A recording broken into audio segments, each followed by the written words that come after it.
ఒక చిన్న గ్రామంలో రాము అనే బాలుడు ఉండేవాడు. రాము చలాకీ, తెలివైన వాడే, కానీ కొన్నిసార్లు తల్లిదండ్రుల మాట వినక, వారిని గౌరవించక నిర్లక్ష్యం చేసేవాడు. ఒకరోజు రాము ఇంటికి వచ్చిన తరువాత అమ్మ అన్నం పెట్టింది. రాము మొహం చిట్లించి, ఇదేం వంటమ్మా, నాకు కావలసినట్టు లేదు అని చెప్పి కోపంగా తినకుండా బయటకు వెళ్ళిపోయాడు. అదే సాయంత్రం నాన్న అతనికి చదువుపై సూచనలు ఇస్తే, మీరు పాతవాళ్ళు, మాకు అర్థం కాదు, నాకు తెలుసు అని తిరస్కరించాడు. అలా రోజులు గడుస్తూ రాము మరింత గర్వంగా మారాడు. ఒకరోజు పాఠశాలలో తల్లిదండ్రుల దినోత్సవం జరిపారు.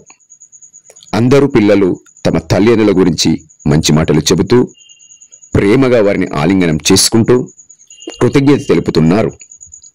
రాముని స్నేహితురాలు సీత తన అమ్మ చేతిని పట్టుకొని ఇలా చెప్పింది, నా అమ్మ చిన్నప్పుడు నన్ను ఎంతో కష్టపడి పెంచింది.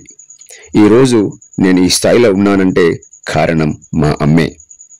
మరొక స్నేహితుడు మహేష్ ఇలా చెప్పాడు, నా నాన్న నన్ను రాత్రింబగళ్ళు కాపాడాడు.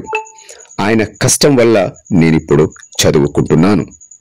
ఇలా అందరూ గౌరవంగా, ఆనందంగా తమ తల్లిదండ్రులతో గడుపుతుంటే రాము ఒక్కసారిగా మనసులో ఏదో తాకింది.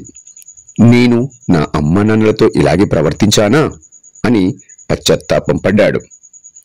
ఇంటికి వచ్చి అమ్మ ముందు మౌనంగా నిలబడి కళ్ళల్లో నీళ్లు తెప్పించి, అమ్మా, ఇప్పటి వరకు మీ మాట వినలేదు, క్షమించండి.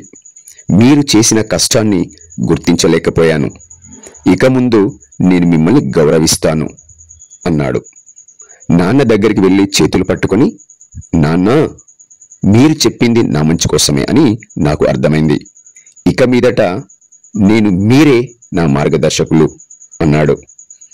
అమ్మ నాన్నలు ఆనందంతో కన్నీళ్లు పెట్టుకొని రామును కౌగిలించుకున్నారు. తల్లిదండ్రులే మనకు మొదటి గురువులు, మొదటి దేవుళ్ళు. వారి మాటల్లో ప్రేమ ఉంది, వారి కష్టాల్లో మన భవిష్యత్తు ఉంది. వారిని గౌరవించడం అనేది మనం చేయగలిగే గొప్ప కర్తవ్యం.